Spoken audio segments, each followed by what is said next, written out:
Hello बच्चों, कैसे हो आप? सब ठीक होंगे मैं आशा करती हूँ। बच्चों, हम है ना हिंदी में अपने चैप्टर कर चुके हैं। वहाँ तक संघर्ष के कारण में तुनक मिजाज हो गया था, ठीक है।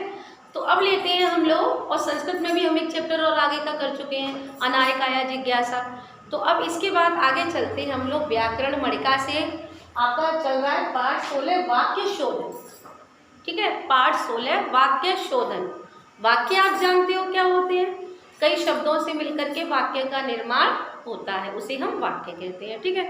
शोधन यानी कि कभी कभी हम वाक्यों को, जो बोलने का तरीका होता है वो गलत बोलते हैं हम उनको, तो उनको शुद्ध सही उच्चारण कैसे किया जाता है और किन किन तरीकों से उसमें त्रुटियां होती हैं, तो वो सब आता है हमारे इस पाठ में, वाक्य शोधन, ठीक है। सेंटेंस करेक्शन, ठीक, इसको हम इस तरह से भी बोलते हैं। तो कुछ लोग भाषा बोलने तथा लिखने के कई प्रकार की त्रुटियां कर देते हैं। त्रुटियां मतलब गलती कर देते हैं। भाषा के इन त्रुटियों को हम दो मुख्य कारण होते हैं उनके, जैसे कि उच्चारण दोष। बहुत से लोग बोलने में गलतियां कर देते हैं, उच्चारण मतलब बोलने में गलतियां कर देते हैं, तो इस तरह से भी वाक्य गलत हो जाता है। और दूसरा है इसका बच्चों, भाषा के व्याकरण के नियमों की सही जानकारी न होना, तो इस कारण से भी वाक्य में अशुद्धियाँ उत्पन्न हो जाती हैं, ठीक है। तो अब हम इन्हें शुद्ध करेंगे। देखिए, बहुत से लोग जैसे कि उच्चारण के दोष के माध्यम से कैसे करते हैं, दिन के स्थान पर दीन बोल दिया, काम के स्थान पर कम बोल दिया, ठीक है, इस तरह से। आदि के स्थान पर आदि बोल दिया, तो इस तरह से। अब सही, तो इस तरह लोगों को है ना व्याकरण का सही जानकारी नहीं होती, इस तरह से वाक्यों में गलतियाँ हो जाती हैं, ठीक। तो देखिए किस तरह से हम किन किन तरीकों से हम वाक्य को शुद्ध कर सकते हैं, आइए देखते हैं। सबसे पहले गलतियाँ होती है, नंबर 1 उच्चारण में दोष होता है, उच्चारण दोष, इस तरह से भी हमारे वाक्य गलत हो जाते हैं, ठीक है। सेकंड है हमारा व्याकरण के नियमों की सही जानकारी ना होना, ठीक, व्याकरण के नियमों की सही जानकारी ना होना,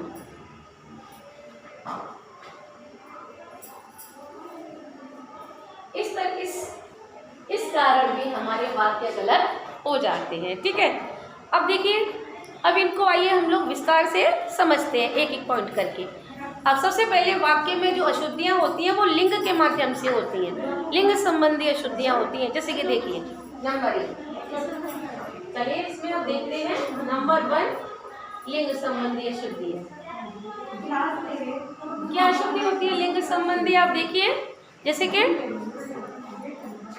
श्रीमती विमला विद्वान है, श्रीमती विमला विद्वान है, ठीक है, लेकिन एक महिला है तो श्रीमती है, श्रीमती से पता चल रहा है कि वो एक महिला है, तो महिला के लिए विद्वान न होकर के क्या आएगा, विदुषी आएगा। तो श्रीमती महिला, श्रीमती विमला विदुषी है, इस तरह से। तो ये हुआ लिंग संबंधी अशुद्धि, ठीक। जैसे मानसून आ गई है तो ये गलत वाक्य है, इस जगह क्या आएगा, मानसून आ गया है, इसी तरह से। ऐसे ही सेकंड है वचन संबंधी अशुद्धियां भी कभी कभी हम वाक्यों में कर देते हैं। देखिए वचन संबंधी अशुद्धियां वो किस तरह से होती है? देखिए वचन, एक वचन, बहुवचन आप जानते हो, संस्कृत में 3 वचन होते हैं, हिंदी में 2 वचन होते हैं, एक वचन और बहुवचन, और संस्कृत में 3 वचन होते हैं, एक वचन, द्विवचन, बहुवचन। आप इसके बारे में अच्छे से जानते हो। अब वचन संबंधी कैसे होती है? देखिए, अधिकारी ने हस्ताक्षर कर दिया है, अधिकारी ने हस्ताक्षर यानी कि सिग्नेचर कर दिया है। अब लेकिन कोई भी जब मान्य वो होते हैं तो उनके लिए हम बहुवचन का प्रयोग करते हैं, तो अधिकारी ने हस्ताक्षर कर दिए हैं, ये हुआ आपका वचन संबंधी अशुद्धियाँ। ऐसे ही नेक्स्ट देखिए पॉइंट, मुझसे मिलने अनेकों लोग आए, अशुद्ध वाक्य है ना। अब इसको किस तरह से शुद्ध करेंगे? देखिए, मुझसे मिलने अनेक लोग आए, इस तरह से, ये हुआ आपका शुद्ध वाक्य, ये हुए वचन संबंधी अशुद्धियाँ, ठीक है। इसके बाद नेक्स्ट आता है कारक संबंधी अशुद्धियाँ। क्या आता है? कारक संबंधी। कारक संबंधी कई अशुद्धियाँ होती हैं वाक्यों में। जैसे कि देखिए बच्चों, अशुद्ध वाक्य है कारक संबंधी, हम यह फिल्म देखी थी। रॉन्ग है वाक्य, आपको बोलने से भी लग रहा है कि वाक्य ये आपका गलत है। हमने यह फिल्म देखी थी, ये है आपका सही वाक्य। ठीक है, इसी तरह से नेक्स्ट और एक दो उदाहरण से हम और समझते हैं इसको। कारक संबंधी, कारक तो आप जानते हो, ठीक है, कर्ता, कर्म, करण, संप्रदान, अपादान, ये सभी क्या होते हैं, हमारे कारक होते हैं। भाषा को शुद्ध रूप से बोलने के लिए हमें कारकों की भी आवश्यकता पड़ती है। जैसे कि एक और उदाहरण के माध्यम से हम समझते हैं, यहाँ मैं सब ठीक ठाक है, ये भी गलत वाक्य है, आपको सुनने से ही गलत लग रहा है। यहाँ पर सब ठीक ठाक है, तो आप कहीं मैं का प्रयोग करोगे, कहीं पर का, ऐसा नहीं होता ना। तो कारक संबंधी भी हमें जानकारी होनी चाहिए, जिससे कि हम अपने व्याकरण के नियमों को सही तरह से पता कर सकें और भाषा को शुद्ध रूप से लिख सकें और बोल सकें। ठीक है, नेक्स्ट आता है हमारा सर्वनाम संबंधी अशुद्धियाँ।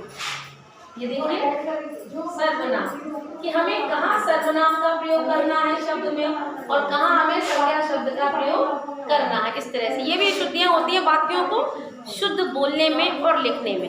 तो आइए उदाहरण के माध्यम से समझते हैं इसको भी हम। जैसे कि मैंने सब मालूम है एक वचन, लेकिन हम बहुवचन में इसको बोल रहे हैं, मैंने सब मालूम है, तो गलत है ना। मुझे सब मालूम है, शुद्ध वाक्य ये है मुझे, मैंने कहा मुझे सब मालूम है।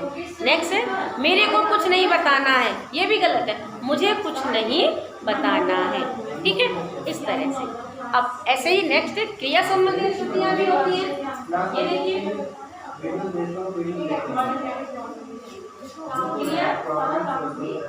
क्रिया संबंधी भी वाक्यों में कभी कभी अशुद्धियाँ होती हैं। जैसे कि आप आराम से खाओ, गलत है, आप आराम से खाइए। ठीक है, नेक्स्ट देखिए प्रवीण अध्यापक बहुत सम्मान रखता है, बिल्कुल आपको सुनने से भी गलत वाक्य लग रहा होगा, इसका शुद्ध वाक्य होगा प्रवीण आपका बहुत सम्मान करता है। ठीक है, इस तरह से। इसके बाद आता है पुनरुक्ति संबंधी अशुद्धियाँ। अब पुनरुक्ति संबंधी अशुद्धियाँ क्या होती है? पुनरुक्ति शब्द आप जानते हो, कोई भी एक शब्द को बार बार प्रयोग होना, उसे हम पुनरुक्ति शब्द कहते हैं। तुम वापस क्यों लौट आए, तुम क्यों लौट आए, मतलब किसी भी शब्द को हम बार बार प्रयोग नहीं करें तो वो करते हैं तो हमारा वो वाक्य गलत सा महसूस होता है। ठीक है, तो उसको हमें शुद्ध और सही तरीके से ही प्रयोग, मतलब बार बार उस शब्द का प्रयोग नहीं करना चाहिए। तुम वापस क्यों लौट आए, यानी कि तुम क्यों लौट आए, इसका भी यही अर्थ निकल रहा है इस वाक्य का भी, और तुम वापस क्यों लौट आए अर्थ यही निकल रहा है, लेकिन शुद्ध वाक्य कौन सा है, तुम क्यों लौट आए। ठीक है, ऐसे ही नेक्स्ट है बात को बार बार दोहराने की ज़रूरत नहीं है, तो इसका शुद्ध वाक्य होगा बात को दोहराने की ज़रूरत ही नहीं है। ठीक, ऐसे ही उसके बाद आता है शब्द क्रम संबंधी अशुद्धियाँ। ये देखिए जो शब्दों, जो हम वाक्य बनाते हैं उसमें जो शब्दों का क्रम यदि हम गलत लिखते हैं तो वो भी वाक्य अशुद्ध हो जाता है। इसलिए वाक्य बनाने के लिए भी हमें शब्दों का क्रम भी सही रखना चाहिए। जैसे कि देखिए हम पक्की ईश्वर में आस्था रखनी चाहिए, गलत है ना, आपको सुनने में आपको समझ ही नहीं आएगा कि ये वाक्य आपका सही है या गलत है। हमें ईश्वर में पक्की आस्था रखनी चाहिए, ये वाक्य आपका शुद्ध है और आपको क्लियर भी हो रहा है। इस तरह से तो शब्दों का क्रम भी सही होना चाहिए वाक्यों में। ठीक है, ऐसे ही नेक्स्ट है मुहावरे और लोकोक्तियाँ संबंधी अशुद्धियाँ भी होती हैं कई वाक्यों में, जहाँ जिस मुहावरे का प्रयोग होना चाहिए वो ना करके हम और दूसरे मुहावरे या लोकोक्तियाँ प्रयोग कर लेते हैं। तो हमें इसके लिए मुहावरे और लोकोक्तियों की सही जानकारी होनी चाहिए कि किस मुहावरे का और लोकोक्ति का क्या अर्थ है और क्या नहीं। ठीक है, तभी हम वाक्य को शुद्ध रूप से लिख और पढ़ सकते हैं। उसके बाद है आपका अंतिम में अन्य अशुद्धियों में बहुत सारी बातें आ जाती हैं, जैसे कि अन्य अशुद्धियाँ भी होती हैं बहुत सारी। ठीक है, तो अगर हमें इन सब नियमों की बहुत अच्छी से जानकारी है तो हमारे वाक्य कभी भी गलत नहीं होंगे। जैसे कि उसने दंड भोगने योग्य काम किया है, तो ये गलत है ना, उसने दंड पाने योग्य काम किया है। इस तरह से ये वाक्य शुद्ध होना चाहिए। ठीक है, आप उसको यहाँ बुला लो, ये भी गलत है, आप उसे यहाँ बुला लीजिए। ठीक, तो ये है बच्चों आपके वाक्य शोधन, ये कई तरीके की इस तरह से हम गलतियाँ करते हैं वाक्यों को लिखने में, और यदि हमें इन सभी चीज़ों की सही से जानकारी है तो हम वाक्य को लिखने में और बोलने में कभी भी गलतियाँ नहीं करेंगे। ठीक है, तो आपको ये पाठ अच्छे से समझ में आ गया होगा। बाकी का इसका अभ्यास कार्य मैं आपको भेज दूँगी, आप उसे कर लीजिएगा। ठीक है।